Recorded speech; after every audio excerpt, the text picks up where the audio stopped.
Salve Danizudos e Danizudas, sejam bem-vindos novamente a mais um vídeo meu.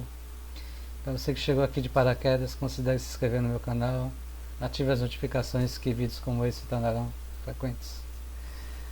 Seguinte, meus queridos, esse cidadão que está aqui ao meu lado se chama Caio Modesto, mas eu gosto de falar de Caio não Modesto. Por quê, meus queridos? Ele é um presbítero, tá? Ele é um reverendo da... acho que é esse nome que falam, na presbiteriana. Ele é da igreja presbiteriana, tá? E aqui ele vai falar sobre as 4 heresias que revela porque o mormonismo é uma seita. O Caio nada modesto, ele tá indo na onda do algoritmo do YouTube e tá indo descer a lenha nos membros da igreja. Mas ele não conta que nós, membros da igreja de Jesus Cristo, estamos aqui para esclarecer as dúvidas.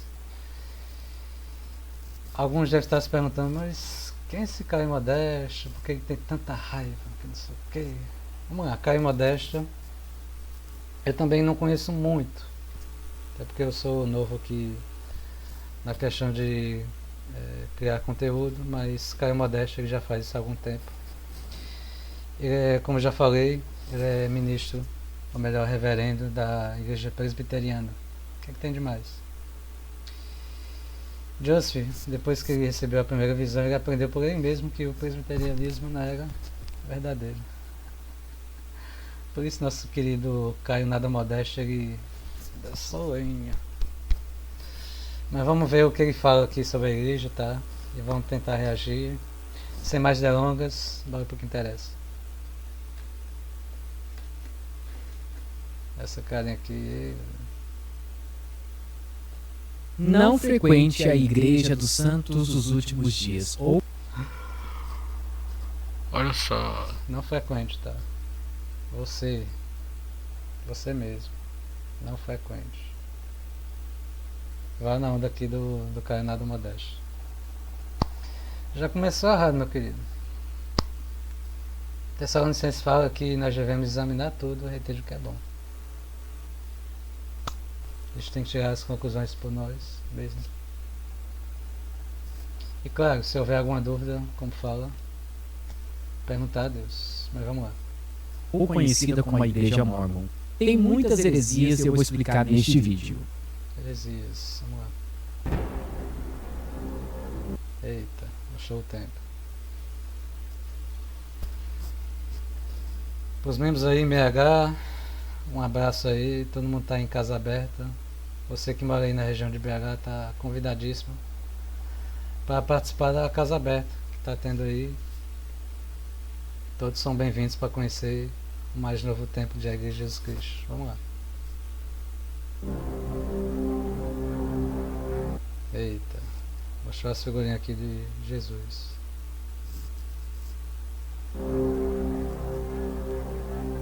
Eita, vem uns bois agora. Antes de falarmos especificamente do mormonismo, precisamos entender o que faz de um grupo uma seita. O teólogo renomado Norman Geisler, no livro Resposta às Seitas, escrito ao lado de Ron Rhodes, explica que não existe uma definição mundial de comum acordo a respeito do que se caracteriza uma seita, mas que há 3 grandes dimensões que nos permitem reconhecê-la. A primeira é a dimensão doutrinária, que aparece quando o grupo alega receber novas revelações de Deus e também nega a autoridade única da Bíblia. Já percebemos aqui, né, que ele vai contra o livro de Atos, capítulo 3, versículo 21, onde fala que haverá a restauração de todas as coisas. Então, para Caio nada modesto, então a restauração não existe. O termo apostasia também não existe. Mas vamos lá. Apresentando visões que distorcem completamente o conceito.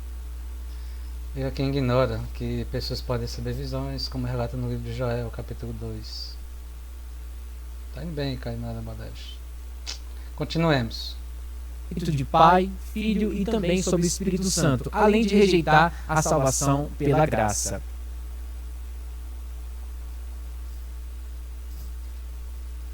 A segunda dimensão é a sociológica, que é marcada pelo autoritarismo de um líder cuja palavra é tida como final, pelo exclusivismo de quem afirma ser a única comunidade ou igreja dos salvos. Se achamos que falamos isso, tá errado. Terceira característica é a dimensão moral, que se manifesta no legalismo de regras extra-bíblicas e também na intolerância e nos casos mais extremos de abusos de várias naturezas. Guarde bem esses três aspectos, porque o mormonismo, como Ok. Copiado. veremos ao longo desse vídeo, se encaixa nessa descrição feita por Gessler. A primeira heresia que Ele tem um puxado, né? Daqui a pouco ele dá a partida aí. Simbora. precisamos examinar é exatamente a doutrina mórmon do batismo vicário pelos mortos. Os santos dos últimos dias ensinam que uma pessoa viva pode ser batizada no lugar de alguém que já morreu, transferindo completamente a ela os benefícios desse batismo. E essa ideia nasceu das chamadas revelações de Joseph Smith e Não. Tem uma carta de Orígenes que reconhecia que batismos pelos mortos já existiam ali na igreja primitiva, entre os anos 95, 100, até o concílio de Cartago, quando eles rejeitam todos os batismos pelos mortos, onde eles substituem para a oração para os mortos, coisa que é proeminente hoje na igreja católica. Mas isso já foi reconhecido por Tertuliano, que foi um dos primeiros teólogos, ou seja, os primeiros pais da igreja, que reconhecia a natureza do batismo vicário. Não é uma ideia de Joseph, mas vamos lá. E foi sistematizada como ordenança oficial da Igreja Mórmon. E a finalidade declarada é dar... Não, isso já existia na igreja primitiva. Tanto é que se fazia uso também da pia. Circula-se uma imagem depois, se eu tiver a oportunidade de um dia mostrar. Tem uma imagem de uma pia, a pia batismal, só que ela é preta, que tem os 12 bois. E se fazia esses batismos pelos mortos. Mas vamos lá. Uma oportunidade de salvação a quem morreu sem ouvir o Evangelho Mórmon, abrindo, segundo eles, as portas da prisão dos mortos. E você já percebeu que é exatamente por causa dessa crença que os Mormons mantêm uma intensa pesquisa genealógica e realizam essa...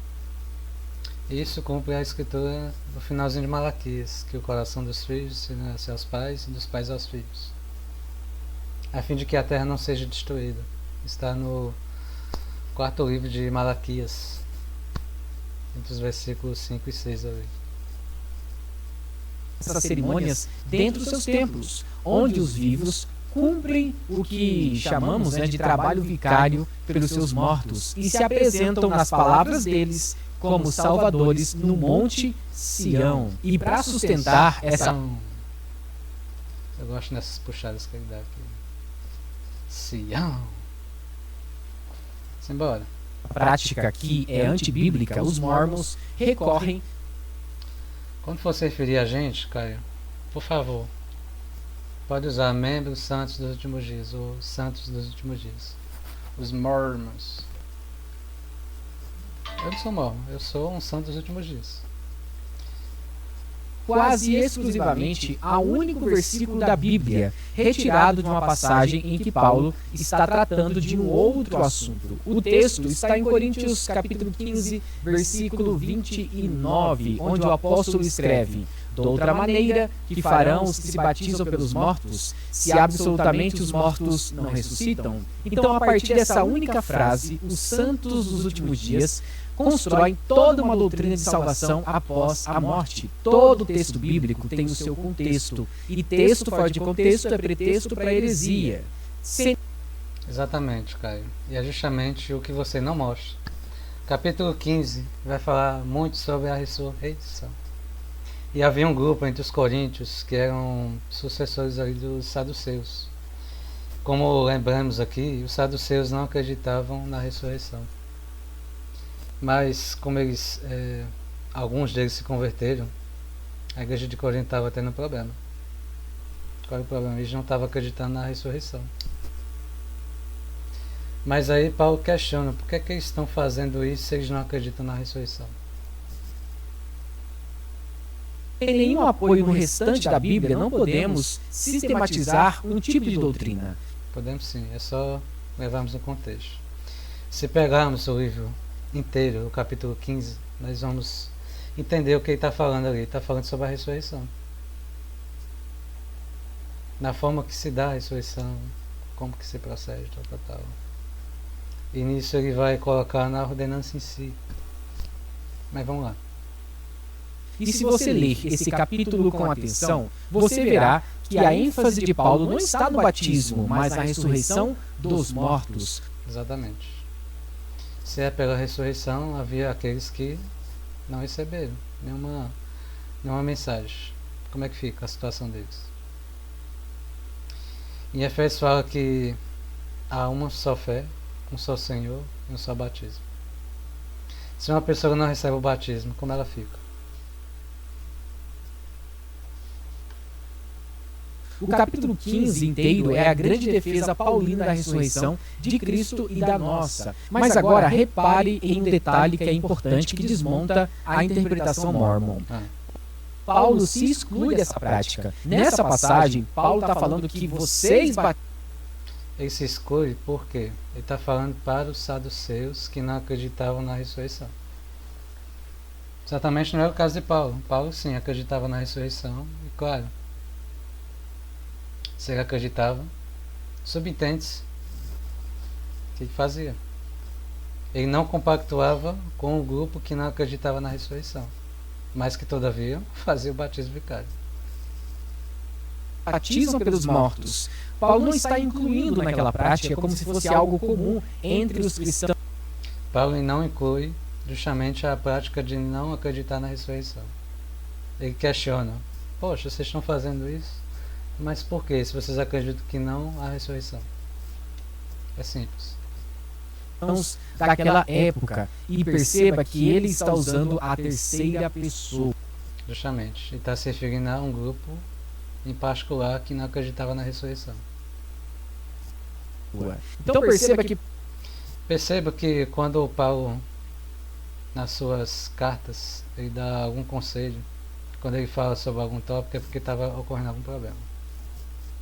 E o problema em si era a questão da ressurreição.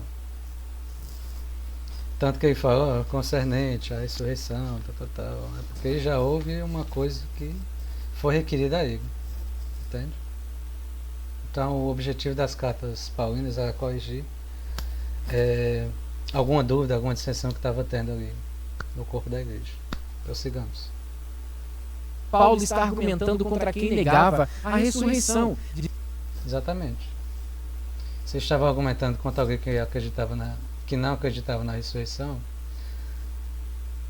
Como que eles iam fazer algo que favorece o que eles não acreditam? Essa é a questão que Paulo levantou. Dizendo que nem mesmo aquele costume praticado por alguns faria sentido se os mortos não ressuscitassem. Exatamente, justamente por o grupo não acreditar na ressurreição, mas fazia de forma mecânica. Fazia porque os outros faziam. Existe nenhum imperativo, seja na igreja primitiva, na patrística, na história da igreja, ou atualmente. Mas aí o Caio Nada Modesto entra numa parte bem curiosa, onde ele não explica aqui da pregação do Evangelho aos mortos. que é onde faz mais sentido o batismo vicário. Acreditamos que a pregação do Evangelho nos leva ao convênio. Qual o convênio? Batismo. Por que Cristo ele foi pregar aos mortos? Certamente porque eles precisavam também do convênio do batismo.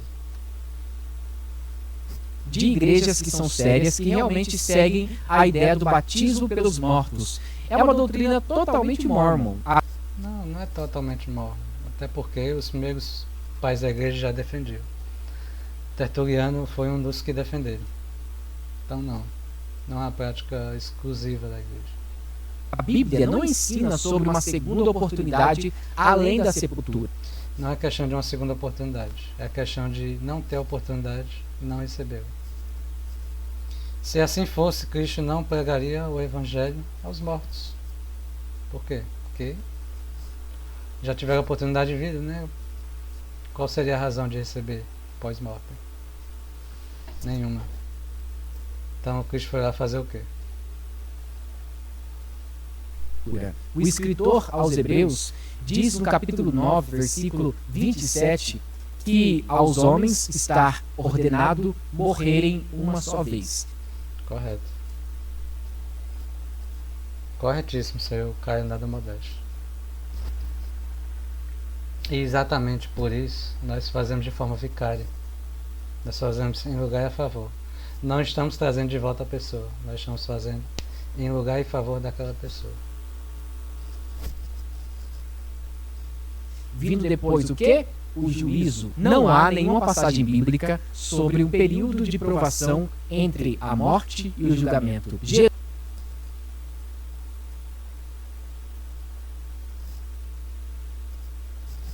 Vamos lá, Cristo ele pegou os espíritos em prisão. Se eles estavam em prisão é porque eles estavam condenados.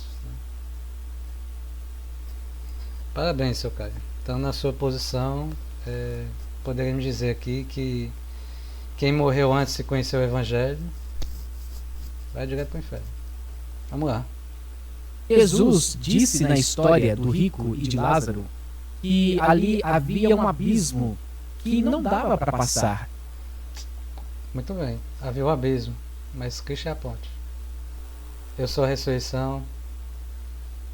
Isso foi Cristo falando, tá? Eu sou a ressurreição e a vida. Ninguém vai ao Pai senão por mim. Então é por meio de Cristo. Cristo abriu a pregação do Evangelho aos mortos. A pregação do Evangelho ela só acontece em virtude dos convênios que são feitos também. De novo, há uma só fé, há um só Senhor, um só batismo. E quando ele ensina ali a Nicodemos, ele fala que quem não nascer da água e do Espírito não pode herdar o reino de Deus. Há pessoas que não vão conhecer o Evangelho. Você vê muçulmanos, você tem indígenas, aborígenes, enfim. São tribos, povos que não têm acesso ao Evangelho. Como que fica? Era intransponível depois da morte, e que o destino de cada um já está selado. E esse chamado ao arrependimento. O destino de todos já está selado. Ou seja, o Senhor ele faz acepção de pessoas.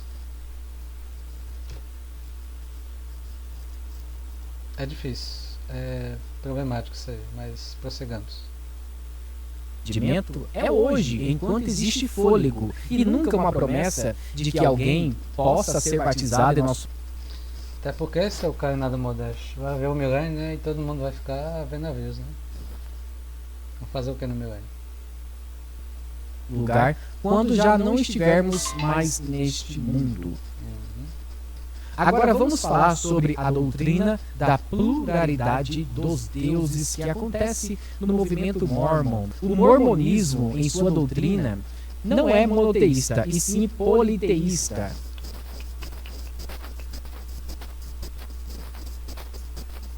Nós não somos politeístas, nós somos enoteístas. Em uma definição clara, a palavra eno vem de hen, também significa teísmo, Deus. Acreditamos que há um Deus que devemos adorar, mas que isso não exclui ali a coexistência de deuses. O que não fazemos aqui é adoração a outros deuses. Pode ter outros deuses, mas só vamos adorar a um só. Somos endoteístas, nesse sentido. Os santos nos últimos dias ensinam que existem muitos deuses e que o Deus que governa a nossa terra é apenas um entre incontáveis outros deuses que regem outros mundos. Exato. Se houve uma descoberta ali de Plutão, de Marte, não sei o que é governado por Deus, o que me impede que não existam outras galáxias? Qual a razão de termos também esses planetas? Qual a razão de Deus ter criado um monte de planetas? Hein, seu Karinado Badashi? Prossigamos. Isso é interessante porque as visões de Joseph Smith, no decorrer dos longos anos, transformou a religião mórmon em uma religião politeísta. Enoteísta. Brigham Young, sucessor Brigham Young de Smith, chegou a afirmar coisas absurdas sobre a identidade de Deus. E a literatura mórmon fala abertamente de um conselho de deuses e de outros mundos governados por outras divindades. Essa colocação do Brigham Young é uma colocação pessoal, nunca foi doutrina da igreja. Onde ele fala do Adão Deus, tem uma carta em si que fala um pouco sobre, mas não é algo doutrinário. Tanto que John Taylor era um dos que não compactuava disso, né? Porque era uma opinião do próprio Brigham Young. Ele nunca falou que isso era a doutrina da igreja. E quando é falado assim, é falado de uma forma bem aberta. Então não se trata, portanto, do Deus único e soberano revelado nas Escrituras, mas de um outro Deus. Deus ele é soberano, mas isso não exclui os outros deuses. No livro de Salmos, nós vamos ver que ele está lá em uma assembleia de deuses. Que ele está lá congregando entre os vários deuses que existem. Porque ele é o Deus dos deuses, Senhor dos senhores.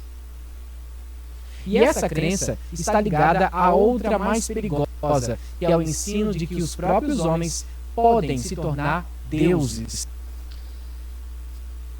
Não é perigoso se considerarmos que somos participantes da natureza divina e que todos nós somos herdeiros de Deus e co-herdeiros em Cristo, como fala em Romanos. Mas vamos lá. Para o mormonismo, o ser humano está em um processo de progressão eterna que pode culminar na exaltação e até a condição de divindade. Exatamente. Existe uma condição para que tenhamos ou não a exaltação. De novo, salvação e exaltação são coisas totalmente distintas. Certo? Acreditamos que todos somos salvos pela graça, mas exaltados, não. Exaltados se cumprirmos os requisitos para tal. Ou seja, aqueles que realmente seguem a Cristo. E isso vai levar essas pessoas a governar um dia o seu próprio mundo. Exatamente. Filho de peixe, peixinho é. Filho de Deus. Assim como Deus dessa terra governa o nosso. Ou seja, a distância entre o Criador e a criatura simplesmente desaparece. E o homem deixa... Esse é o problema dos protestantes, que há uma distância entre Deus e o homem, como se Deus ele não nos amasse a ponto de sermos considerados seus filhos. Eu não imagino um filho longe de seu pai. Ao contrário, ele é próximo. Tem que haver ali uma proximidade. Que tipo de pai tenho eu? Ele tendo toda a glória, eu tendo migalhas. Que tipo de pai permitiria que seu filho não merecesse o melhor. Eu acho que o senhor Caio não deve ser pai. Eu acho que... Enfim, vou nem entrar nesse aspecto, vamos lá. De ser eternamente criatura e passa a ser um semideus em formação. Esse... Opa, semideus não.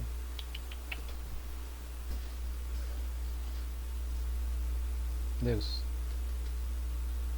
Semideus é quando eu considero tanta a questão humana,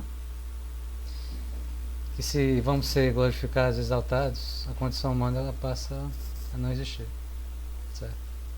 Então o termo semideus é algo, seria algo até herético, vamos dizer assim, assemelharíamos ali a Hércules, enfim, coisas ali ligadas à mitologia grega. Vamos lá. Esse ensino destrói por completo a diferença infinita que existe entre o Deus que faz e o homem que é feito. Por isso que ele diz, façamos o homem à nossa imagem e semelhança. Não somos feitos somente à semelhança do Pai, somos feitos também à imagem dele. Uma diferença que a Bíblia preserva da primeira à última página. Ou seja, nós somos pecadores depravados. Somos pecadores, somos depravados porque temos a condição humana, temos a condição corruptível. Quando temos esse corpo de carne e osso, somos sujeitos ao pecado. Todavia, quando temos um corpo glorificado, como o Cristo tem hoje, aí sim, é diferente. E não temos uma semelhança com Deus na questão moral. Ou seja, não tem como misturar o Criador com a criatura. Em Isaías 43, versículo 10, Deus declara que antes dele nenhum Deus se formou. E que... Isso eu expliquei no vídeo anterior, tá? Você que não acompanhou, dê um pulinho aqui no... Acabei de fazer esse vídeo. No momento que eu estou gravando aqui, eu já fiz esse vídeo respondendo ao Teologia Ilustrada. Mas é uma colocação que isso foi explicado, tá? Há uma posição ali de palavras quando ele fala que não há outro Deus. Não estamos negando a Deus. Deus ele não não tem que ser substituído, vamos dizer assim. Ele é Deus.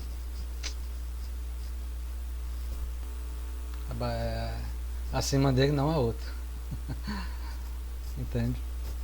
Então essa é a questão. Que depois dele nenhum haverá. Agora, em Isaías 40... Isso poderia trazer até um certo problema. Porque Cristo também participa da divindade. Se Cristo, quando ele veio para a Terra, ele veio para ser aperfeiçoado, né, e depois ganhou o corpo, né, que tipo de ser ele é?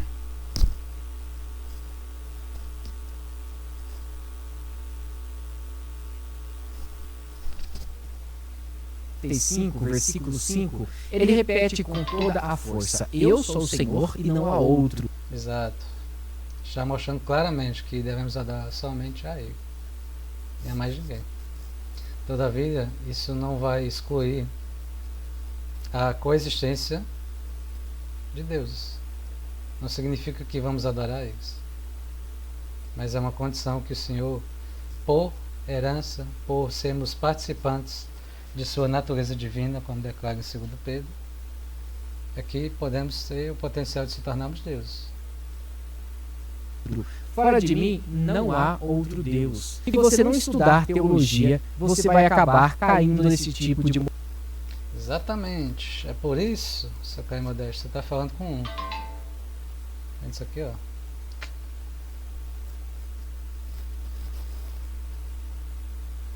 E aqui vai falar do... Vou pular um pouquinho.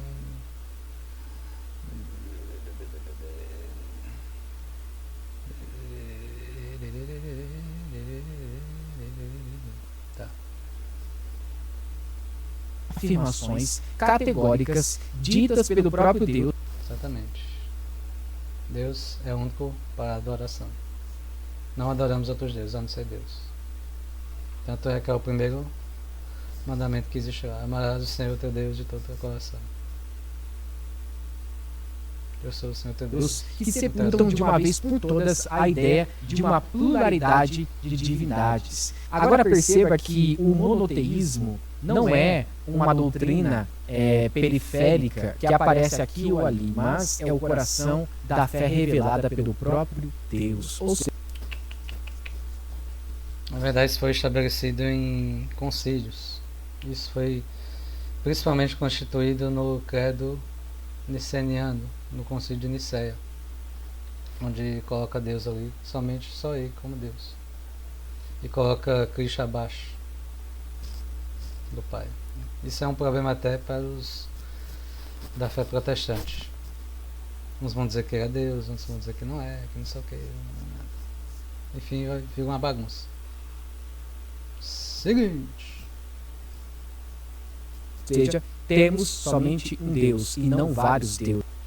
Exato. Temos que adoração a um Deus só. Todavia, ele fala, como fala em Salmos: vós sois deuses, sois filhos do Altíssimo, todavia morrereis como simples homens. E isso você pode encontrar muito presente de Gênesis ao Apocalipse. Israel, por exemplo, foi chamado a confessar que o Senhor nosso Deus é o único Senhor. E o Novo Testamento mantém essa mesma confissão. Único Senhor para adorar. Tá. Toda a nossa adoração deve ser a Ele. Tanto que quando oramos, oramos ao Pai em nome de Cristo. Não adoramos exclusivamente a Cristo. Nós adoramos o Pai e encerramos em nome de Cristo, porque acreditamos que Cristo é o caminho, a verdade e a vida. Ninguém vai ao Pai senão por Cristo. Ao afirmar que existe somente um Deus, o próprio Cristo fala sobre isso. Então, quando o mormonismo multiplica os deuses e promete aos homens... É questão de herança, tá? É uma coisa que talvez você não entenda, mas vamos lá. A condição de divindade, ele não está apenas acrescentando uma ideia nova, está negando a verdade. Na verdade, é uma ideia que já se pregava no próprio judaísmo. Tá? Não é uma coisa nova, é uma coisa que já existia. Entre os primeiros pais da igreja já existia essa crença. Né? Alguns, vai me fugir da memória, mas eu vou colocar na descrição que alguns pais da igreja acreditavam nessa ideia. Mais básica de toda a Escritura. E uma religião que erra na identidade de Deus vai errar em tudo. Essa é a realidade. A terceira heresia é Jesus nas Américas e também a autoridade do livro de Mormon. Você está vendo que tem um padrão aqui? Ó? Mais um que vai falar sobre a possibilidade de Cristo vir para as Américas, como se isso fosse um erro. Mormon. E essa heresia, gente, eu acho que é uma das mais complicadas dentro do mormonismo. Os santos dos últimos dias ensinam que, depois de ressuscitar e antes de ascender aos céus, Jesus teria atravessado o oceano e visitado povos antigos que viviam no continente americano. Exatamente. Tanto que o próprio João, ele fala que Cristo, ele diz: ainda tem outras ovelhas que não são desse aprisco. Também me convém agregar estas, e elas fazerão parte do meu rebanho, e haverá um rebanho só e um pastor. E aprendemos que, como o Senhor não faz acepção de pessoas, o mesmo evangelho que foi proclamado na parte oriental do mundo foi também aqui mostrado na parte ocidental. Segundo o relato mormon, esses povos, chamados de nefitas e lamanitas, teriam descendido de famílias que migraram de Jerusalém séculos antes de Cristo, e o registro dessa história teria sido gravado em placas de ouro. Joseph Smith afirmou que o anjo Moroni lhe revelou o lugar onde essas placas estavam enterradas, perto de Palmyra, e que, com o auxílio de duas pedras especiais, chamadas Urim e Tumim, ele traduziu aqueles escritos, dando origem ao livro de Mormon, publicado pela primeira vez em 1829. No campo histórico e arqueológico, as descobertas a respeito dos primeiros habitantes das Américas mostram povos muito diferentes daquele que o livro de Mórmon descreve. Até porque, seu Caio, ainda não foram conclusas as pesquisas. Cada vez nos surpreendemos com descobertas na própria história.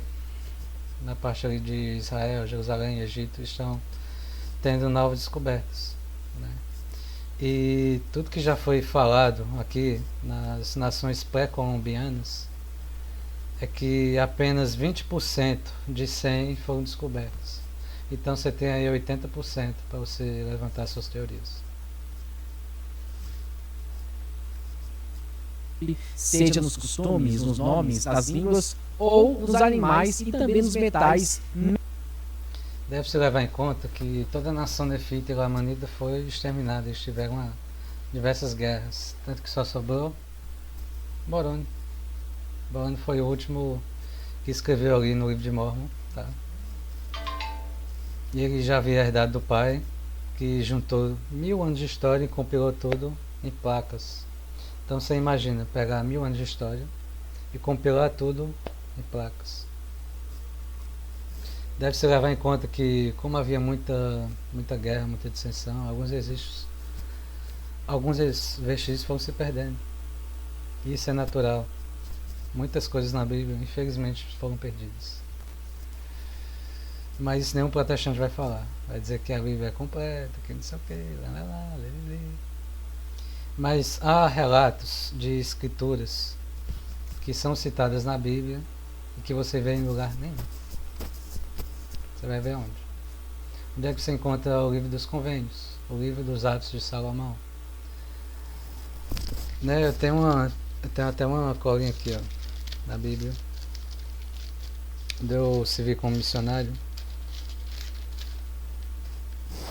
Não nessa aqui, mas eu tenho na minha Bíblia de estudo.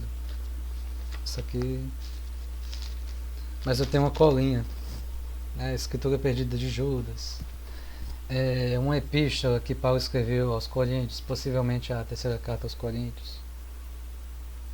Onde estão essas escrituras?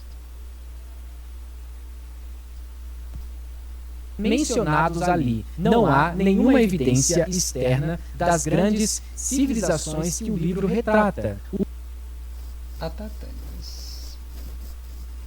Novo Testamento apresenta as aparições de Cristo ressuscitado dentro de um contexto muito específico. Dentro do contexto onde eles viviam. Mas é que fala que ainda havia outras ovelhas que não eram do aprisco. Referindo-se a quem? Será que só existiam os gregos? Só existia o pessoal ali naquela região do outro lado do mundo? Será que só existia o povo no Oriente e não havia povo no Ocidente?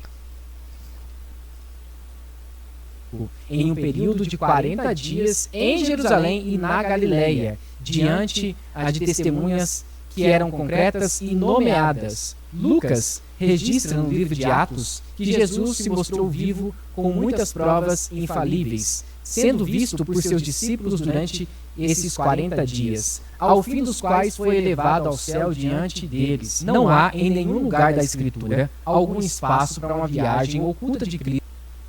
Mas também não menciona que seria proibido de ir para algum outro lugar. Ou que ele foi em outro continente para fundar uma obra Ainda há outras ovelhas que não são do seu aprisco. paralela a que ele já estava edificando. O mormonismo coloca o livro de Mórmon, junto com outros escritos de Smith, no mesmo patamar ou até superior das escrituras. O livro de Mórmon é tratado como a vara de José e a Bíblia como a vara de Judá. E uma passagem de Ezequiel fala que elas andarão lado a lado. Por isso que nós tratamos o livro de Mórmon e a Bíblia como iguais, não um superior ao outro, porque foram escritas ali no mesmo contexto, pelo menos ali na mesma cronologia. Mas o apóstolo Paulo, em Gálatas capítulo 1, Esse é o problema que todo mundo traz. Todo mundo traz essa escritura, mas não explica o contexto. Mas vai falar. Fala. Versículo 8, ele diz que se alguém ainda que fosse um anjo do céu anunciasse outro evangelho, além do que já recebemos. Esse é um problema clássico que todos os protestantes falam quando vão falar sobre o livro de Mórmon. Vão citar essa escritura, mas não explica o devido contexto. Contexto. Deve-se levar em conta que havia ali o Concílio de Jerusalém, e havia daqueles que se consideravam judaizantes, os edomitas, que queriam que os costumes praticados ali pela lei mosaica se constituísse na mesma prateleira dos ensinamentos de Cristo, e que ainda que se fosse proclamado por um anjo, isso seria aceito, bem aceito. Afinal, tudo ia trazer ao mesmo lugar. Foi aí onde Paulo repreendeu sobre a importância da nova aliança. E não, Caio, nada modesto, nós não pregamos outro evangelho. Pregamos o mesmo evangelho, só que de forma restaurada, não modificada em concílios, inclusive de onde você saiu. Ou melhor, de onde sua fé saiu.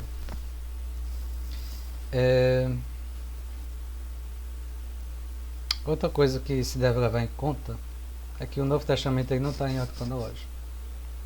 Vejamos, quando o livro de Gálatas foi escrito, ainda não havia sido escrito o livro de Lucas, não havia sido escrito o próprio livro de Apocalipse, que havia anjos para dedéu. Então eu teria que condenar João por ele ter visto muitos anjos e ter registrado tudo no livro de Apocalipse. Curioso, né? Simbora.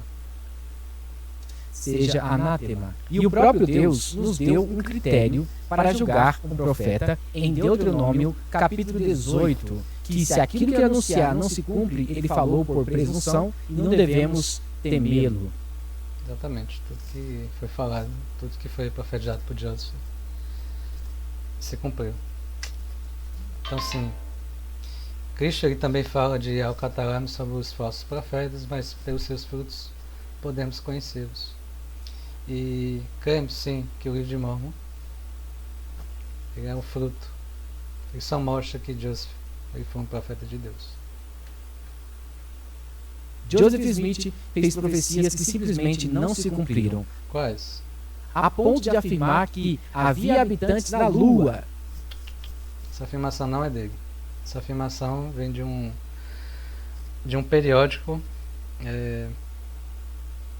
Isso está ligado a um homem chamado B alguma coisa, mas por um erro ali de catalogado, isso foi ligado a Joseph. Mas Joseph não falou isso. Isso saiu no periódico Times and Seasons, mas não foi Joseph que falou. De novo, foi algo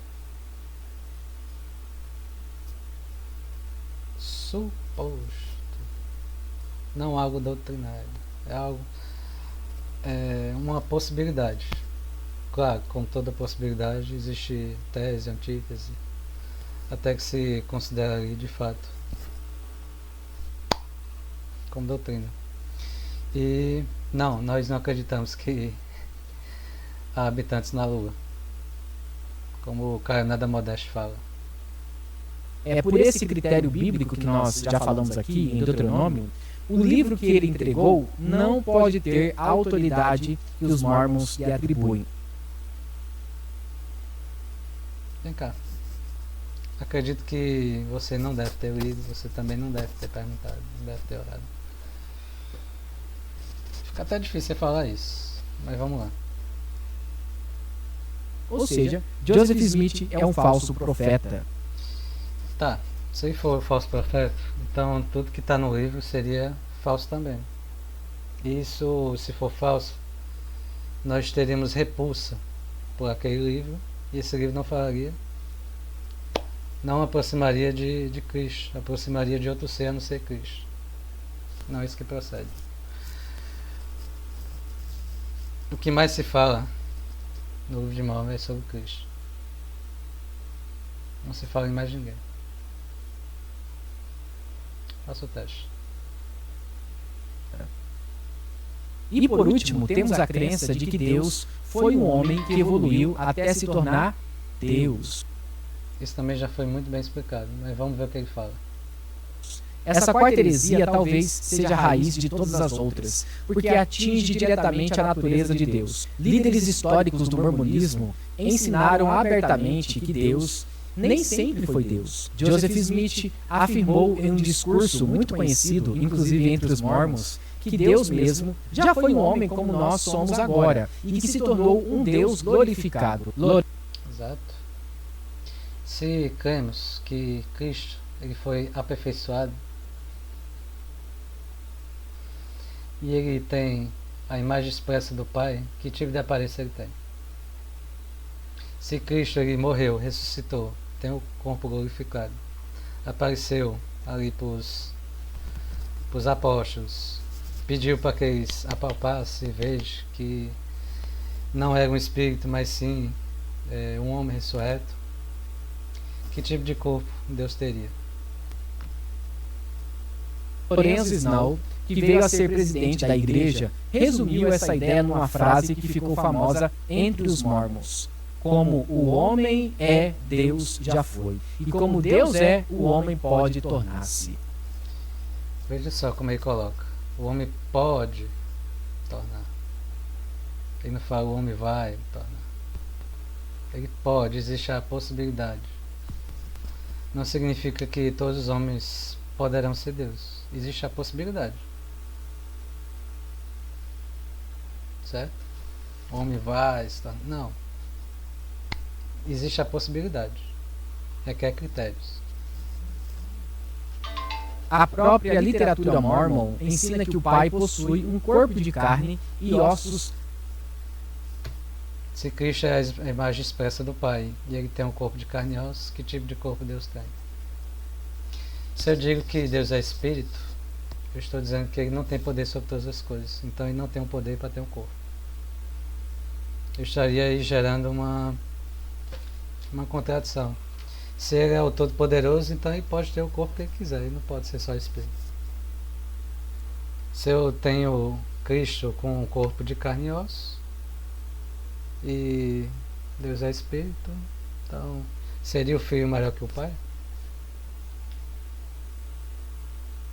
Tão tangíveis quanto a de um homem, ou seja, o Deus do mormonismo teria passado por um processo de exaltação, evoluindo de homem até alcançar a... Até porque Cristo ele teve que se aperfeiçoar. Como que um ser perfeito se aperfeiçoa? Está na Bíblia, está em Hebreus. Condição divina. E também apresenta um Deus autoexistente que não depende de nada nem de ninguém para existir e nunca precisou progredir para ser quem é. Ou seja, Deus não foi criado, ele é. O Deus da... Exatamente. Como ele foi criado, ele é um ser eterno, ele passou por todas as etapas. E Cristo herdou isso dele. Né? Por isso dizemos que sim. Ele foi exaltado, tem um corpo de carne e ossos, tal. Da Bíblia jamais foi homem, jamais evoluiu, jamais saiu de uma condição inferior para uma superior. Ele é o ponto de partida de tudo, a causa primeira que nada deve à sua existência. Inclusive Tomás de Aquino fala sobre essa causa primeira. Dizer que Deus já foi um homem é na prática dizer que ele não é Deus, e sim... Não. A natureza humana permitiu com que ele tivesse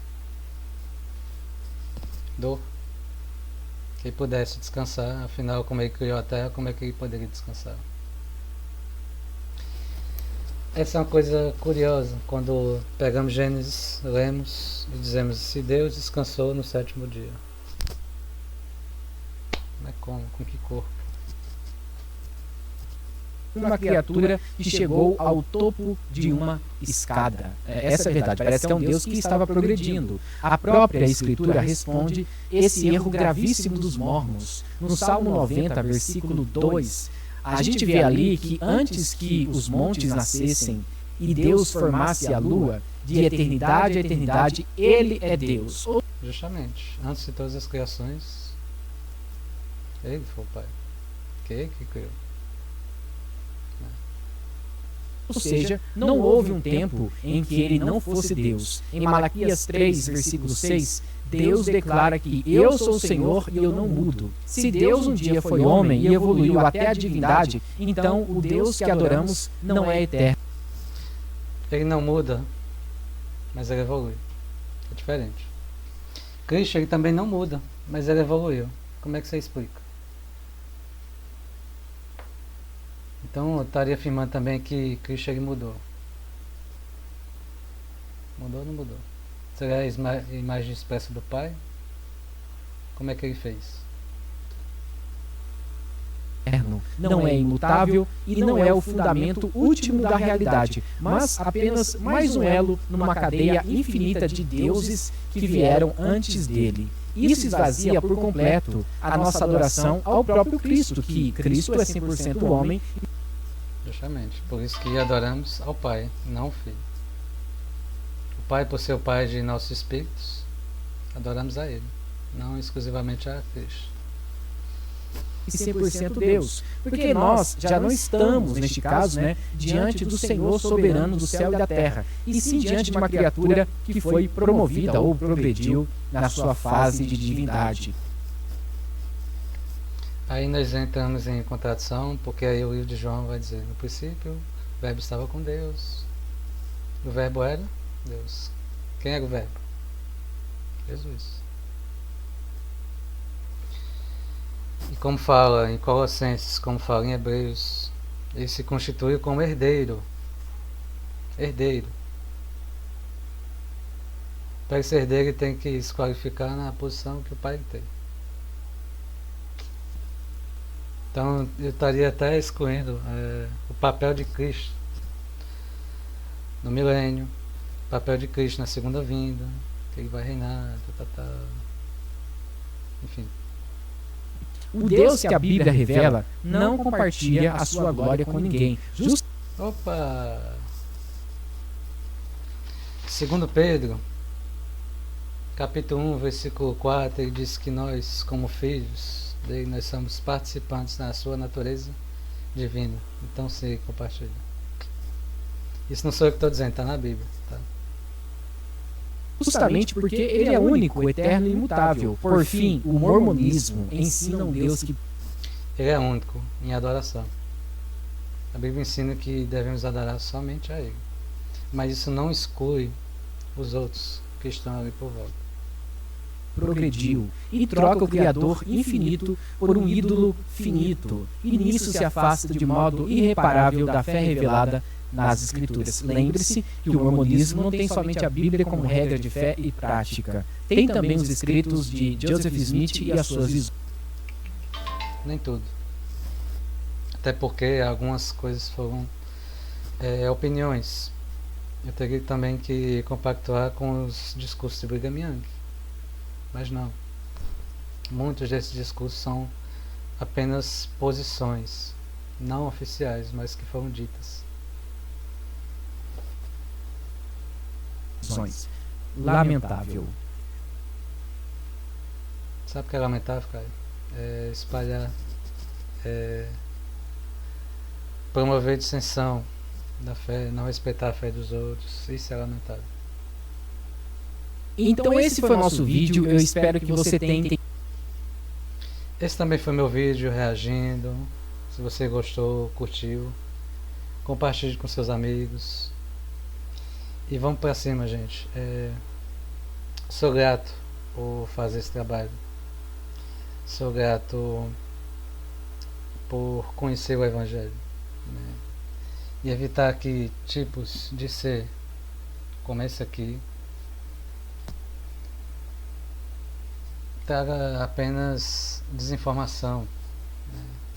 O desespero que se tem no protestantismo em ver que a igreja está crescendo é simplesmente lamentável, e para a tristeza deles e para a nossa alegria, o reino de Deus continua a crescer, gente. Essa é a obra do Senhor.